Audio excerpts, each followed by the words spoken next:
Good afternoon, everyone. This is Jaril, Tudio. I am joined today with Kay Walker, our estate planning attorney here in Newport Beach, and we wanted to welcome you all to our basics of financial planning and estate planning. We've been doing this for over 2 years, and we've decided to share this knowledge with you through webinar.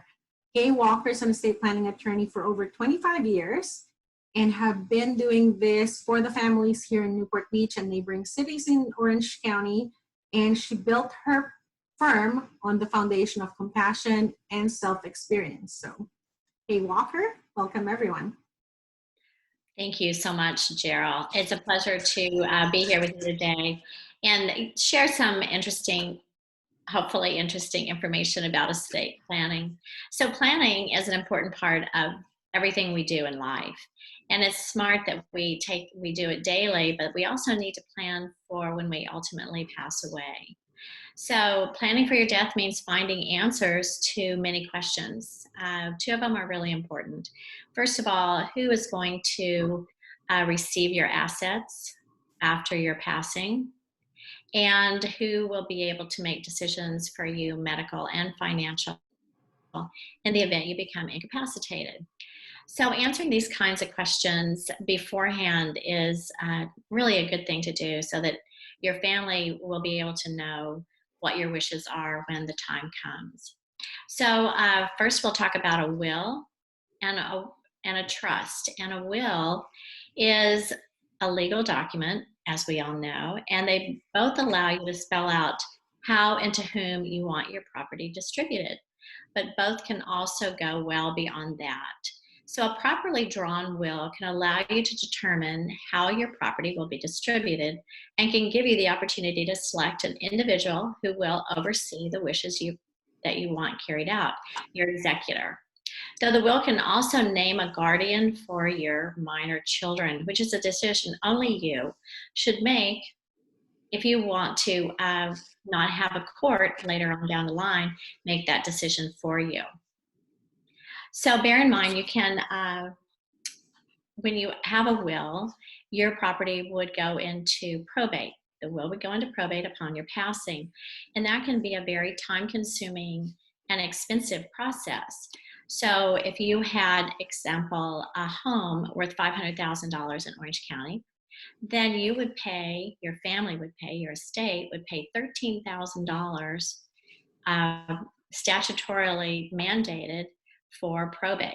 So that's really a lot. So you figure it's $4,000 on the first 100,000, 3,000 on the second, and so on and so forth. So if you have $1 million property, it's actually $23,000 in probate fees. So compared to the cost of a trust, it's very insignificant, and you also don't have the time delay that you would have if you were in probate. So in a trust, you can have your assets distributed to your loved ones upon your wishes, but it can also be a living document. So you make it, and it can work for you while you're incapacitated, and after your passing, then it can also give different distribution times and management of your estate well after your passing, so that you can meet different decisions for you. Say you want your children not to receive anything until they're 30 or 35, or you have a certain amount of money that you would like to distribute to them at these different ages, and the trust will be able to do that. Wherein with a will, once you pass away, those assets will be distributed, and there's no time lag on that. So the really good thing about a trust is that it's easy to transfer property after your passing. It's more immediate, and it can be managed well into the years after that. So those are some of the good things about a will and a trust.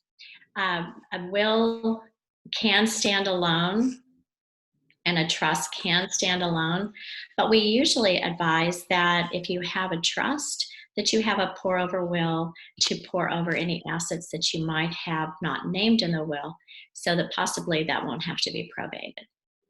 So the other really important question that we were just talking about was, who's going to make decisions for you if you become sick and incapacitated? So in this day of COVID-19, which everyone's attention is being drawn to how immediately people are becoming ill, there's not a lot of time to put documents in order, then it kind of works the same way as a power of attorney for finances. So you name someone, a trusted person, obviously, that will make decisions for your health. So they need to know your philosophies and how you feel about care, and downline also how you want to be treated if you were to be incapacitated or in a coma, things like that. These really big decisions that you're going to make. So the directive spells out what kinds of life-sustaining treatment that you want, that you think is important or not. And in the event that you are incapacitated, and the decision for or against life support is one that you can also make. So these decisions alone make the living will or the Advanced Healthcare Directive very valuable part of the estate planning. And it's also something that will give your family comfort in the years to come, because if something were to happen, then they know how you want to be treated. And it prevents the conflict with a family member. So if my daughter has one idea how they want to treat me, or my client's son has another, then, the document is going to speak for me, even though I'm unable to speak for myself. So those are two really important, or actually three really important documents that we have. And you'd have to, obviously you'd want to talk to an estate planning attorney about setting all those up. But there's a new little twerk that's coming in, and that's called digital assets. So everybody is doing everything online. So we have our finances online, we have social media, we have everything in the world. Our whole life is actually on our phone and on our laptop. So what we do is I have a worksheet that will be available to you if you'd like to email me for it. And it makes you think about what all you have. So your bank accounts, your financial institutions that you work with, all the passwords that you have for different department stores and social media. And those are really important to put down, because once you pass away, we don't want somebody to steal that information. So you need to have somebody go in there and manage it. So you can have your trustee do it for your trust. You can name a separate person. There's a lot of work product that goes into also the digital asset group, and maybe that needs to be sold, or it needs to go with your company. So you'd be able to name who gets what assets and how to manage them, how to get control of them. How do you open it up?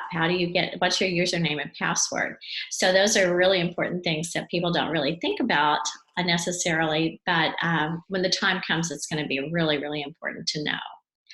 So that's kind of a brief overview of estate planning. And so now I'd like to hand it back over to Jaril and let her give you a little information about insurance. And she is an expert in her field, and she's studied, and I think she has every accreditation that there is. But she is an insurance consultant with Spinnaker Investment Group. And her focus is on adding value to her clients' lives by assisting them to create wealth while planning to the eventual transfer and distribution of those assets to their loved ones.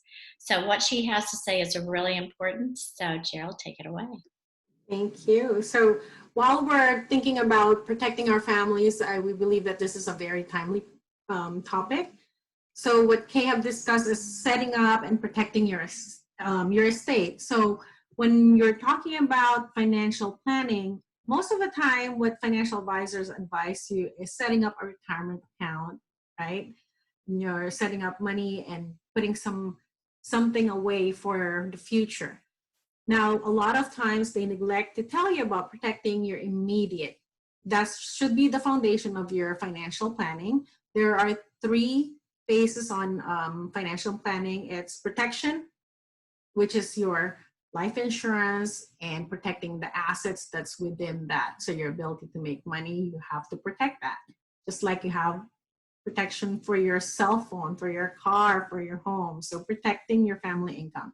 The next phase is accumulation of wealth, which is the retirement planning. You're talking about taxable assets, tax deferred assets, and tax-free assets. And then the third phase would be legacy planning. This is when we're planning for an eventual transfer of our wealth to our next generation. So this is important at this age range, is when I really sit down with estate planning attorneys like Kay Walker to make sure that these are covered. On the legacy transfer and distribution, we talk about long-term care insurance. So those are the basics that we try to dive deeper when we sit down with our clients, do a one-on-one, make sure that we cover your income, we look at your expenses, and we look at where you're putting your money. It's really important because at your young age, you want to look at you're protecting your children and your immediate assets, which are your homes, that you need to make sure it's covered. And as you get older and as you build that wealth, we want to make sure that we're allocating into proper allocations, and we're trying to test your vulnerability as well. So just like when you're looking at a pie, you want to make sure those are properly balanced, and we're rebalancing your portfolio. Now, I didn't want to talk too much about the basics of financial planning at this segment, as we will be recording another one in the next few weeks. It's a little bit deeper, but I do have some questions that I wanted to make sure we take advantage of today's webinar and address these questions that are in particular with estate planning. So Attorney Walker, we have a question here wherein you have to be wealthy, or what should be your asset to establish an estate plan? Oh, that's such a great question. Thank you for that. No, an estate plan does not mean that you have to have a grand estate. An estate actually is any assets that you have upon your passing. So if you have just a small home, or if you don't have a home at all, but you have, money in the bank, or you have any kind of assets at all, anything, personal property, and you want to name who's going to get those things when you pass, then that's where this will and the trust come in. So that is a great question. So you don't have to have millions of dollars to have an estate plan. It just sounds like an estate should be very grandiose. But I appreciate that. It's very intimidating sometimes, right? Yes. Intimidating. Yes. So, Jaril, actually, I have a question for you. And what happens when my term life insurance expires? What happens? Did I just lose all that money that I put into it? So, you know how we have two basics of life insurance, which is the temporary, which is the term insurance, and permanent. On the term insurance, as it expires, you actually, now that all these carriers now, life insurance company, they have this option to convert them.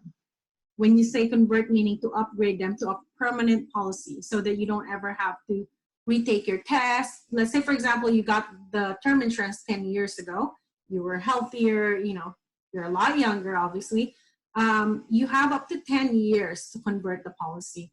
Some companies, they even allow you to convert little by little. Let's say, for example, it's $1 million term insurance, you could convert 100,000 every year until you're able to put them all in a permanent policy, or maybe just set aside enough to cover you for your ultimate demise, right?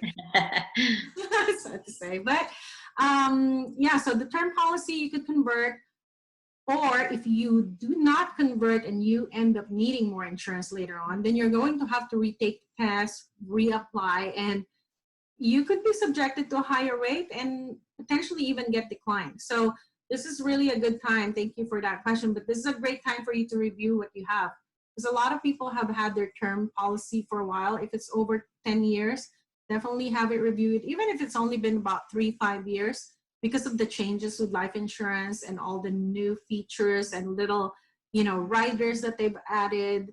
Then it might be a good time for you to take a look. It might be the same price for additional coverage. Okay. And I have another question I want to put in there real quick. So What is the best age to get life insurance? Thank you. I get that a lot. Oh, I don't need it yet. I'm too young. Honestly, life insurance, you get it at any age after 2 weeks of birth. So I've had people purchase life insurance for their children to ensure their insurability, because you never know what's going to happen with their medical needs, or they might want to get the life insurance to use it as a savings vehicle, because the money that's growing in a permanent life insurance is tax deferred. For anybody who is actually looking for life insurance, especially if I'm just meeting with a prospect or a client and they say, well, I don't know if I should get it now. Maybe I should wait until I stop smoking or whatnot. I always say the best time to do it is now, because you never know what's the future, right? We don't have a crystal ball. We don't know what's going to happen. It's better to have a plan in place than not having anything at all. Even if you have a very small policy, it would be better to help protect your family, and and help them in the event of something happening to you. At least they could grieve with dignity and not having to open up. And I see this a lot, unfortunately. They talk to me, and it's been years after, they still have not done anything, and then their health started declining, or something always comes up, right? There's always something that comes up, and then they come to me when it's already too late. They've been diagnosed with something and they could be declined, or I see it on GoFundMe account on Facebook, which is Wow. so. Well, I have a question for Kay. Kay, you mentioned something about having an executor or administrator for your estate. Now, what if you don't have a family member that you could trust? What do you do then? Unfortunately, that really happens a lot. I'm so surprised, but there's a lot of people right now that they're not married, they don't have any children, their parents have passed away, they don't really have a brother or sister that they would trust. So we've got a whole new group of people that have been licensed by the state of California for the last few years, and they're called professional fiduciaries. And their job is to act as your trustee for your trust, or your administrator for your executor for your will, or your agent in case of healthcare or finances. So it's a group of people that they're very knowledgeable, and they have, they work hand in hand with you before times. So once you name a professional fiduciary, then you can go and talk to them and let them know what your philosophies of life are, so that they have a better idea on how to make decisions for you, not just based, it's based on the paperwork, but then they also have a background and they have a relationship. So it's a really nice way for people to be able to have someone, not a bank or an institution, which oftentimes they did in the past as far as, trustees for the trust, which is a really good way if you have a large estate like we were just talking about. But if you don't have millions of dollars in a bank, or let's say a financial institution, then the cost for managing, or maybe they won't even take you on to be the trustee. So these new fiduciaries, professional fiduciaries, are a great answer to people in this situation that are just really not able to find someone that they can really trust on their own. So thank you. Yeah, that's a good one. Thank you. Do you have any more questions for me, or are we going to wrap this up? I do have one more. So if I have a lot of money in savings and I'm still young, do I need to get insurance, or should I just use my savings in case something happens? I wish everyone could be self-insured, right? And we would love to have that. Unfortunately, we're not. And even if those people who are already wealthy, they've already have something in place, they use life insurance to help them with estate tax. Life insurance is the first check you get as soon as we get the death certificate. Usually your assets are levied, or they're on hold, right? But life insurance is the one check that you get right away, and it pays everybody off. We've also used life insurance on collateral assignment. If you're a business owner and you wanted to borrow money from the bank to purchase a building, or or borrow money for working capital, banks also use life insurance for that purpose. So Okay. if you're wealthy or poor, life insurance is a great tool to start your asset, and you could always pass it on so that your kids could start building something, right? Absolutely. Well, thank you. I don't have any more questions for you. Thank you so much. At this time, we will go ahead and get, Kay, how would people could get a hold of you? How would you like to be contacted? I think email would be good. So my email address is kay@walkerlaw.com. So it's kind of confusing, but that's what it is. And we will have the flyer up at the end of this. Okay. But thank you so much, and stay tuned for the next episodes that we'll be posting in our YouTube channel. Sounds good. Thank you. Bye.